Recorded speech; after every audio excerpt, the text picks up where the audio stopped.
Rita Hayworth, a cultural icon, graced the silver screen in some of the most unforgettable films of the 1940s, including Gilda, the lady from Shanghai, and CoverGirl. But behind the scenes, she was used by all the men that she got involved with until she lost her mind and eventually her life at the age of 68 in 1987. But the question is, was it her own making, or was she just dealt bad luck after bad luck? Let's find out while we also show you some of her rare photos.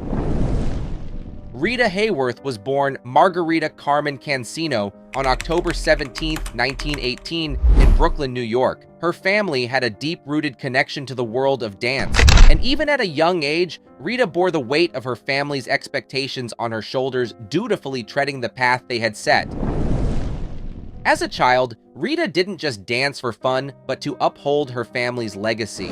She vividly remembered how, from the tender age of 3.5, as soon as she could stand on her own 2 feet, she was thrust into dance lessons. Her words held a touch of remorse as she candidly confessed, "I didn't much enjoy it, but I lacked the courage to tell my father, so I obediently attended those lessons. Rehearse, rehearse, rehearse, that was my girlhood." Before she even hit 5, she was already one of the 4 Cancinos at the Greenwich Village Follies at the Winter Garden Theater. And by the time she was 8, she found herself in front of the camera, making her debut as a young star in Warner Bros. La Fiesta. And at the ripe age of 14, Rita started performing alongside her father in nightclubs, which is pretty unusual for a teenager.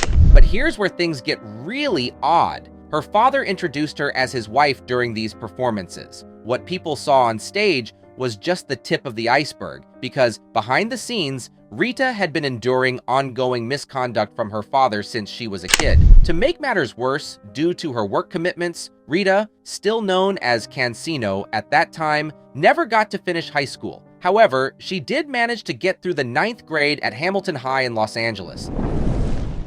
And then, at 18, in a bid to break free, Rita married a 41-year-old guy named Eddie Judson. They ran off to Vegas to get married, which didn't sit too well with Rita's parents. Turns out, Eddie saw her as an investment. He played a big part in getting Rita minor roles and even landed her a screen test with Columbia Pictures in 1937. Columbia offered her a 7-year contract, but at first they kind of typecast Rita into small dancing roles.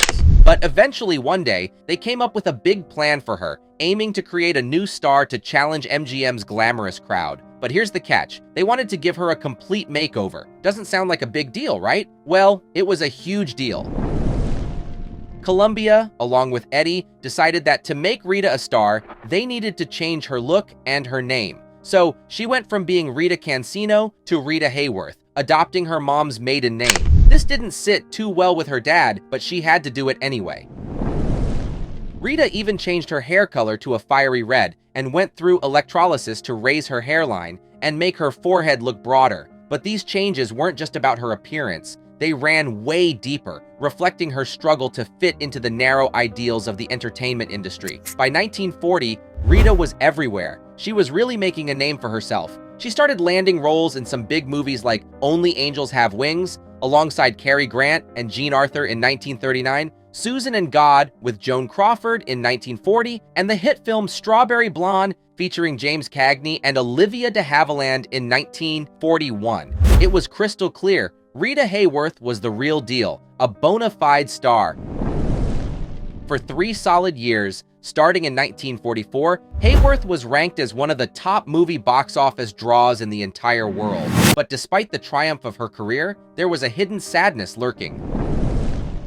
Rita had a dark cloud looming over her, an unfortunate attraction to harsh personalities that almost ruined her career. She put it this way, basically, I am a good, gentle person, but I am attracted to mean personalities.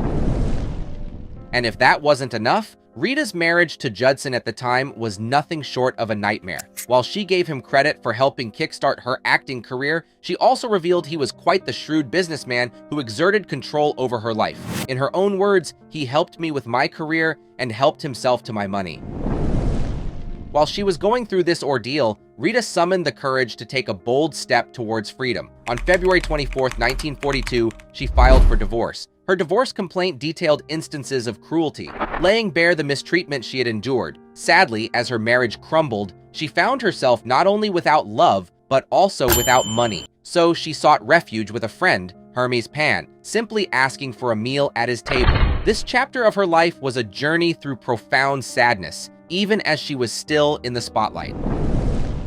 After her painful experience with Edward C. Judson, Rita Hayworth turned the page to a new chapter of love and began a relationship with Orson Welles. They even tied the knot on September 7, 1943, right in the middle of the Mercury Wonder Show. Rita hoped this time love would be on her side, and she'd finally find her happily ever after. Sadly, her marriage to Orson Welles came with its own set of problems.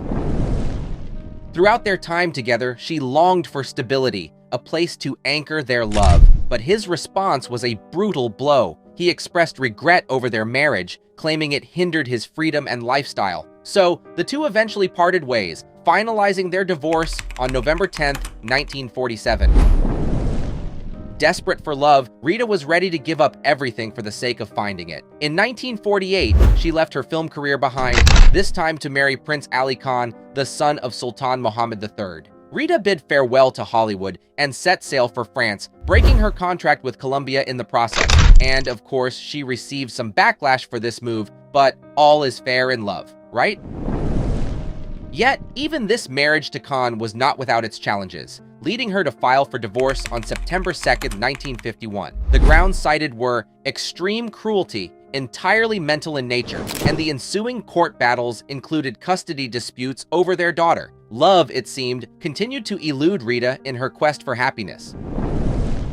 After yet another broken marriage, Rita was forced to return to Hollywood for her comeback movie Affair in Trinidad in 1952, where she was once again paired with Glenn Ford. Director Vincent Sherman recalled that Rita seemed rather frightened at the approach of doing another picture. To make matters worse, she continued to clash with Columbia bigwig Harry Cohn, resulting in her suspension during filming. Nevertheless, the picture was highly publicized and ended up grossing $1 million more than her previous blockbuster, Gilda. Fast forward to 1953, and things were looking up, at least on the career front. Rita had not one, but two films released: Salome with Charles Lawton and Stuart Granger, and Miss Sadie Thompson with Jose Ferrer and Aldo Ray. And on top of her career success, Rita fell in love again, perhaps hoping that this time things would finally work out. Unfortunately, it wasn't any better, if not worse, than before.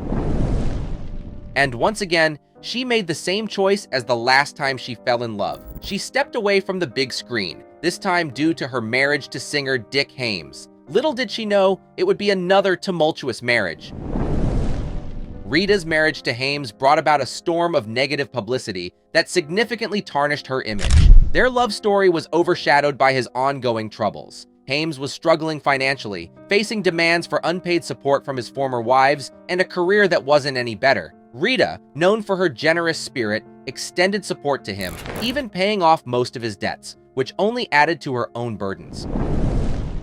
She didn't get child support from Ali Khan, and her attempt to sue Orson Welles for unpaid child support, which she claimed had never been received, proved unsuccessful and only piled on more stress.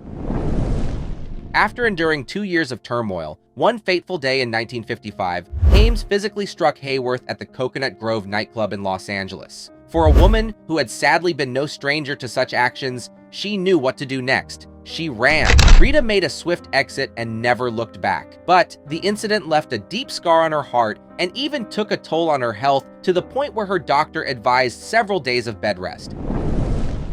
Fast forward to 1957, and Rita decided it was time to make a comeback after her terrible experiences. Sadly, it was too late. When she returned to the screen for Fire Down Below, someone else had already snatched her spot at Columbia as the top female star. Frustrated with playing supporting roles, Rita bid farewell to Columbia for good. But luckily, it wasn't long before luck smiled upon her. In 1958, she landed a role in Separate Tables and received acclaim for her performance. This was a fresh start, and Rita threw herself into her work with dedication throughout the 1960s. But beneath the surface, she carried the heavy burden of mental torment, a weight placed upon her by the hands of various men who had crossed her path. Married and divorced 5 times, all Rita had left was her career. But as she aged, even that began slipping through her fingers. By 1972, at the age of 54, retirement seemed like a tempting option, but the harsh reality was that she needed money. Encouraged by Robert Mitchum, she took on The Wrath of God, a decision that painfully exposed her declining health and worsening mental state. Her scenes had to be shot one line at a time because of her memory struggles. It was heartbreaking to see. Later on, she started working on Tales That Witness Madness, but her health deteriorated rapidly. She had to leave the set, and sadly, she never returned to acting. But it wasn't just her career she lost. In March 1974, both her brothers passed away within a week, sending her into a deep well of grief and driving her to heavy drinking. The alcoholism masked the symptoms of what would eventually be diagnosed as Alzheimer's disease, and by February 1987, she had entered a semi-comatose state. Sadly, she passed away at the age of 68 in her Manhattan home. It was a heartbreaking end to a life that had seen its fair share of pain and struggle. If you enjoyed this video, there's a good chance you'll also enjoy the one showing on your screen right now. Click, enjoy, and don't forget to subscribe to the channel. See you on the next one.